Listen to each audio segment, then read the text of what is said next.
Hello YouTube, my name is Legend of DS and welcome back to Super Smash Bros. Week on the channel. This will be episode 2 of this Smash Week, and today, obviously as the title says, we're going to be discussing a very specific topic. But before that, obviously I want to say, like I will be saying at the beginning of every single one of these, unless we achieve that 100 subscriber mark. Actually, I'm going to change that a little bit and do it every 100 subscribers so that better signalizes, or I hope in the beginning of some of these I'll say that in the description there will be a link to the giveaway. So at 100 subscribers, or every 100 subscribers, I'll be doing a €15 eShop giveaway. So yeah, like, comment, subscribe. But let's get on to the actual topic of the video, and obviously this video will be about who will be the next Chrom/Zoroark. Now, to clarify what I mean by Chrom and Zoroark in Super Smash Bros. Back in 2012, 2013, and even 2014, and I believe spanning as back as 2010, most people, I believe that's when Generation 5 came out, most people believed that the next Pokemon the next character to represent Pokemon in Super Smash Bros. Would be Zoroark. Zoroark was following very much the same path as Mewtwo and Lucario before it, and most people assumed Zoroark is going to replace Lucario. If you look back at all of these three Pokemon, Mewtwo had Mewtwo Strikes Back, the movie, where he was front and center. Then he was in Smash Bros. Melee. He was also one of the most recognizable and one of the mascots of Generation 1. The same thing can be said for Lucario. He had Lucario and the Mystery of Mew, and was the mascot of Generation 4, alongside being one of the first Pokemon from that generation to be introduced to the public. And then you have Zoroark, who follows the same trait. Had the movie, which was, I believe, Zoroark and the Master of Illusion, and then it was also one of the first, if not the first, Pokemon from Generation 5 to be confirmed, and it was the mascot, or basically the official, not the official, but basically the mascot of Generation 5. And most people thought, well, Mewtwo was the mascot, basically one of the mascots of Generation 1. He was in Melee. Then Super Smash Bros. Brawl came out around that same time. Generation 4 came out. The mascot of Generation 4 that also happened to have a movie, and one of the most popular Pokemon from the generation, like Mewtwo, Lucario is in, he replaces Mewtwo. Well, one of the first Pokemon from Generation 5 has his own movie, is popular, most likely comes out years before Smash Bros. Comes out, and he could replace Lucario. He fits this description perfectly. Zoroark. But as we all know, Zoroark was not the character or the Pokemon that ended up being in Super Smash Bros. He was replaced by Greninja. And Chrom, way back in 2013, but I mean before 2013, 2012, late 2012, 2013, and even into 2014, everybody assumed that Chrom was also going to follow this same trait of thought. He was going to not be like Zoroark, but he was going to follow the Roy Ike route, where Roy was the mascot or the main character of the closest Fire Emblem game, or the newest Fire Emblem game. Actually, Roy came out, it was in Smash Bros. Before he was in his own Fire Emblem game, but he was in the newest Fire Emblem game. He wasn't in Brawl, mostly because of time constraint, but he was technically speaking replaced by the next main character of the newest games in the franchise, Ike. And now Smash Bros. Was coming out. Fire Emblem had a new game. One of the main characters of that game, the poster boy for that game, was Chrom. So people thought, well, Roy was the poster shot for his. He was replaced by Ike, and now Chrom is the poster shot for his game. He's going to replace Ike. Clearly, that's what's going to happen. And as we all know, Robin, and later on Lucina, took his spot away from him. And the Smash team decided, Chrom is not needed. But both Chrom and Zoroark did end up, in fact, making it into the game. Chrom as a part of the final smash for Robin, and Zoroark as a Pokeball Pokemon. Both of them were basically lock-ins. If you ask anybody before April 2014, when we had that Nintendo Direct, most people would have said the Pokemon representative will be Zoroark, and the Fire Emblem Awakening representative will be Chrom. Then we have the Smash Direct, and Greninja was announced, and people were like, okay, but Chrom is still most likely going to be it. I mean, at the time, the Gamatsu leak was still pretty popular, and then we reached July, and as we all know, Robin and Lucina were confirmed for Super Smash Bros., eliminating Chrom from the running, and even making Chrom just a Final Smash Pokemon, Final Smash character. So the question of this video is, who is it going to be? Well, when it comes to Fire Emblem, there's not really going to be a next Chrom. I believe that Fire Emblem will, in fact, and I know this is going to piss off a lot of people, but I'm kind of glad that it does. Fire Emblem is going to get, I think, 2 more characters, and that will be Lyn and the next Fire Emblem Lord. Mostly because Lyn has garnered incredible popularity recently because of Fire Emblem Heroes, and Fire Emblem Heroes is the main reason why I believe Fire Emblem is not going to get any franchises cut. And I know people say that the franchise is not as big, but look at Heroes. Heroes is doing pretty damn well. 300 million in a year. That's how much made that made. And it's a game that you don't even need to buy a single piece of you don't need to pay for anything and you get everything. I've spent €0. There's not even a cent on that game, and I've gotten pretty much every character I've ever wanted in that. I believe I'm missing like 5 of the banner ones, and even then I probably will be able to get them further down the road, but that's beside the point. But when it comes to Pokemon, there is a difference. There is a certain Pokemon that I believe most of us believe will be in a game that might not be in, and that's Decidueye. Decidueye is a Pokemon that I would have said months ago he's a lock-in.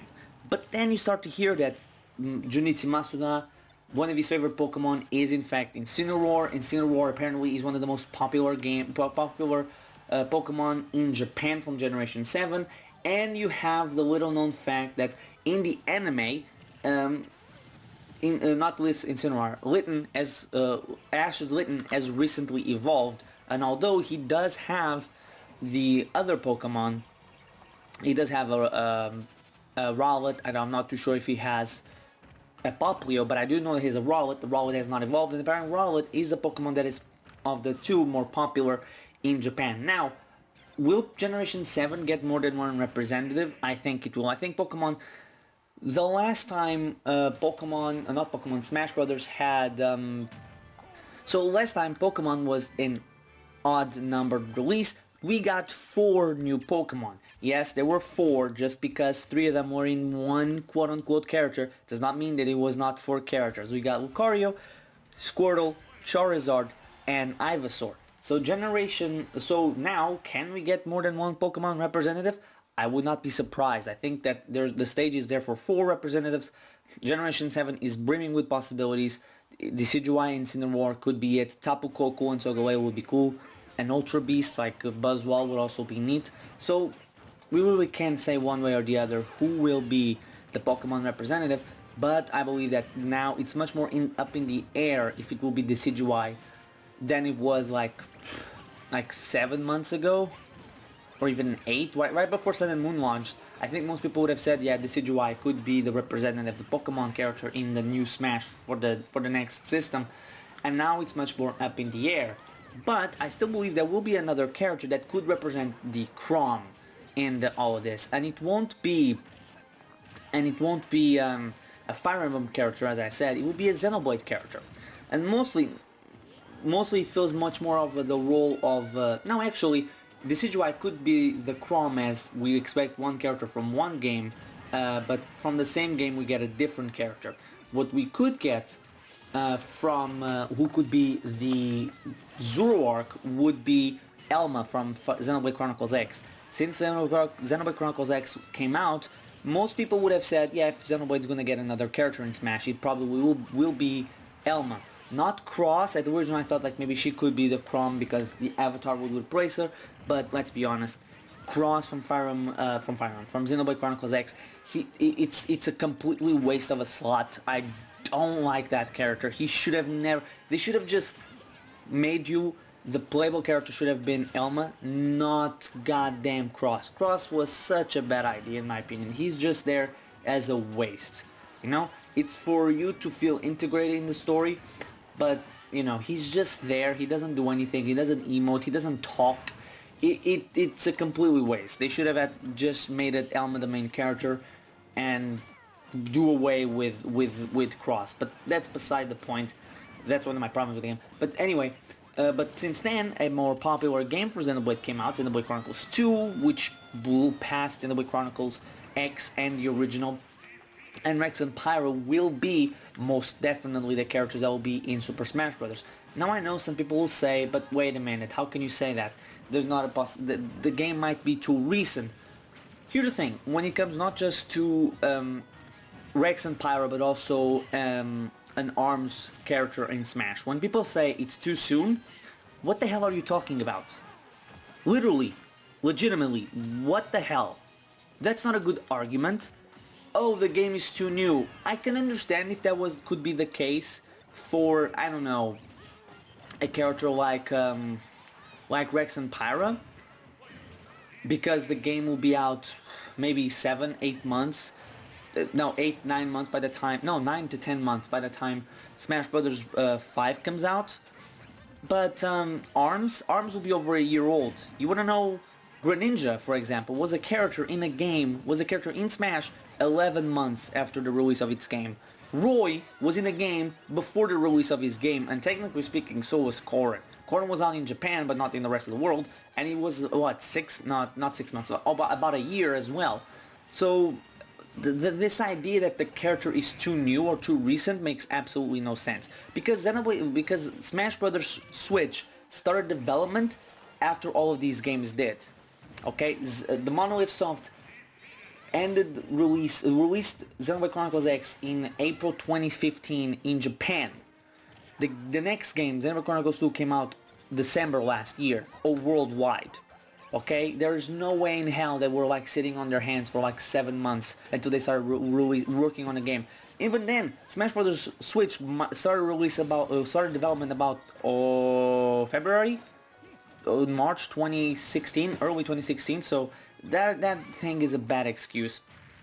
But again, unlike Chrom and Zoroark still made it into the game some way or another, and I'm expecting Decidueye and Elma, characters that at one point might have seemed like locks to Super Smash Bros. might not be playable characters, but still get some type of appearances in Smash Bros. Maybe as a assist trophy for Elma, Pokeball for Decidueye. However, I would not be shocked if both of them, more Elma than Decidueye, ended up being playable characters. I would not be shocked if the Xenoblade Chronicles got 2 characters with Elma and Rex, and Pokemon I could see upwards of 4 characters being announced for the game, with either 4 Pokemon from Generation 7, with Decidueye, Incineroar, Lycanroc, Tapu Koko, Solgaleo, and Buzzwole being the main ones that I could be seeing coming from there and being chosen from it,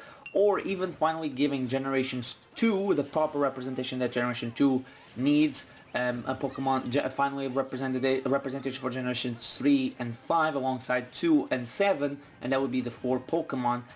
But anyway, that was the who's going to be the next Chrom / Zoroark. Again, a character, just to define it, a character that seemed likely to be in it from a specific franchise, but then something happened between the release of that game, the game of that character, and the release of another game in either the franchise or even a character inside the same franchise or the same game that kind of replaces it. That's basically what happened with both Zoroark and with Chrom. So tell me in the comment section, who did you think was a lock for Super Smash Bros. Switch, say, a year or 2 ago, and now it seems like much more unlikely to be in, but a character that could eventually replace them, or from the same game, or from the same franchise. But anyway, once again, at every 100 subscribers, there will be a €15 eShop giveaway. Next episode of the Smash Week, so tomorrow, will be my ideas, or what I think Breath of the Wild Link might be like in Super Smash Bros. For the Nintendo Switch. So thank you guys for watching. Remember to like, comment, and subscribe. On screen there will be the playlist for Xenoblade Chronicles 2 and the Smash Smash speculation videos I've been doing. So thank you guys for watching. I've been the Legend of the S, and I'll see you guys tomorrow.